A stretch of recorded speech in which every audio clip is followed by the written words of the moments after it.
This is Dolynny TV, ladies and gentlemen. Good afternoon. Welcome to the weekend. You know what? Only a 4-day work week, but you know what? We had a lot of Oilers stuff go on this week. Obviously, I have to prerequisite that we now know training camp will be July 10th. I could make a whole video on that. Nah. You know what? Let's just wait it out a little bit longer and see what happens there, and we'll find out what goes on here with training camp. As I think my shoulders are all messed up again. They are, aren't they? They absolutely are. So, training camp's July 10th. That's not what we're talking about today. We got some news in out of Finland. Oh, you know exactly what I'm talking about when I say news out of Finland. This coming from Jim Matheson of the Edmonton Journal, but it's posted on the Edmonton Sun website because Post Media is an absolute train wreck of what it used to be in terms of coverage because they axed a whole bunch of jobs and print journalism is on death's door. That aside, my take on the whole world of journalism is not what you came for. You came for that news out of Finland in which, simply put, Jesse Puljujarvi has gone from fat chance to never say never. That's the screaming headline of the article. So yes, Puljujarvi still prospect at this point for the Edmonton Oilers is the headline. The first line of the article is what I just read you. And then it goes on to describe what Jesse Puljujarvi told a Finnish writer, Janne Unela, I think Unela would be how you say it, when asked about maybe coming back to the Oilers. So Unela kind of talked to Jesse Puljujarvi several times. This article describes over the season in Karpat, and he talks about how Jesse was a hard no, and then all of a sudden he paused on last Tuesday, this Tuesday. It says last Tuesday. I don't know if that was last week's Tuesday or this one that just passed, but he paused and said never say never. So this is some interesting news. Onella notes that it's a change of heart. He knew he was making a public statement in an interview situation, and I can't think of any other reason than he is softening his stance. So, well, what does that leave us, right? If that's all you need to know, like I said, go to the Edmonton Sun, Edmonton Journal, wherever you find your articles nowadays, because they're all the same dang thing.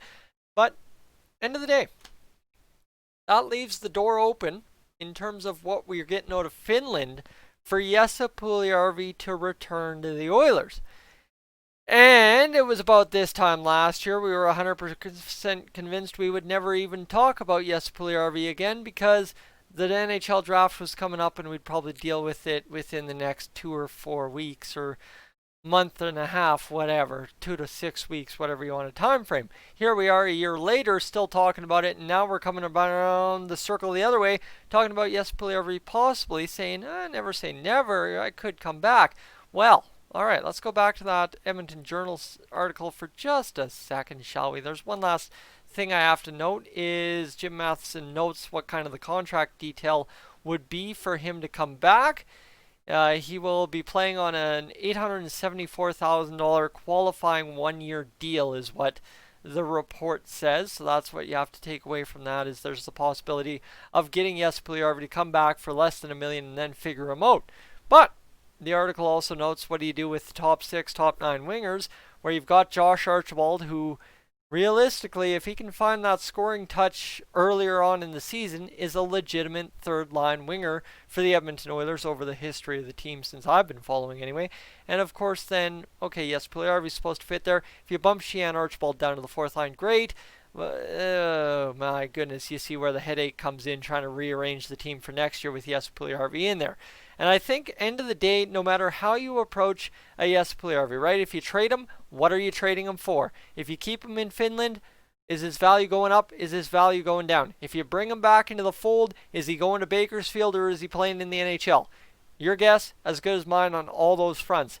But the problem is, let's focus solely on the NHL for a second. If you bring Jesse Puljujarvi in with the take that he will be a third-line center, or third-line winger, pardon me, all season long, is that going to be enough, A, to satisfy him, to satisfy the team getting what he needs to contribute, right? Obviously, like I said, Josh Archibald, if he contributed from the start of the season, yeah, we probably got enough out of him for what you're paying him. But problem is, you got to actually get something out of Jesse Puljujarvi this year. It's not just 20 points will do it and we know exactly what we can figure out and we move on.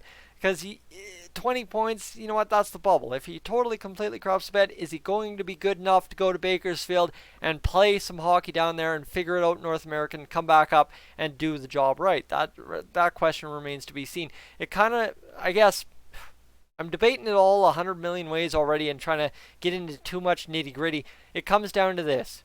Is Jesse Puljujarvi willing to do whatever it takes to succeed?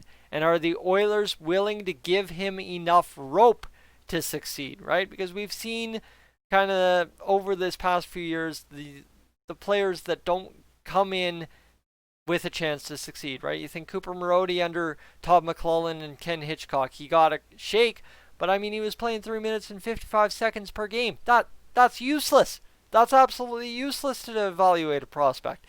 And I mean, Jesse Puljujarvi, it's not that he's even played that much ice time with the Oilers. If you go to his hockey reference page with me, just a second, would you?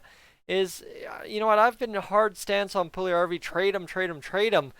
But this is, right, obviously one thing we have to be open to now as Oilers fans is getting it right, committing to getting it right. And that's what Ken Holland does. And if you look at it this way, take a look. Yes, Puljujarvi's played 1322 as his career high in ice time over an average of a season in 65 games in 17-18, and the previous season in 46 games he played, or the year after, he played 1157. So it's right, like that's for a top 4 pick, that's not enough to evaluate. Although unfortunately, in those times, it was enough to evaluate because he was disengaged, kind of moping around and stuff like that. Well, you know what? Now he's gone to Finland, and by all reports, everybody over in Finland, everybody that watched any games in Finland, talks this high praise. Yes, Puljujarvi is a completely different player. Give him a shot. Well, that was the other holdup, right? I was pro trade, full trade, still am, 100%, because honestly, the draft pick might be more valuable in this draft than keeping Jesse Puljujarvi and hoping he pans out to be a second line winger or a third line winger. Quite honestly, but if that's not the case and he comes back, right, is if he's a different player, great, but he needs to want to come back and commit to being successful here. Because that's, right, that article says, all season he said, nope, I'm not going back, I'm not committed to going back, I don't want to go back, I'm over it. But now there's a never say never according to this article, and you look at it that way, well, that really opens the door to, great, a lot more debate, and you've already seen in the past 4 or 5 minutes here me talking all the possibilities. And the Bakersfield possibility is one really important one because I think Bakersfield could really use some star power next year because a lot of their star power is going to get soaked up into the NHL next year. Evan Bouchard, everybody games up by Christmas. You think about the goaltending, well, we're probably going to steal Skinner at some point next year for a little stretch.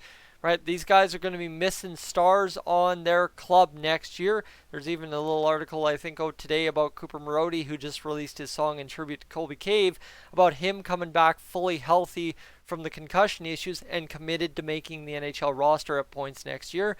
You've got Josh Curry, who knows what's happening with him, if he's coming back or he'll sign somewhere else to be in the NHL, or if he'll be with the Oilers next year in the NHL. There's so much to consider. Patrick Russell, does he go down? Does he stay up?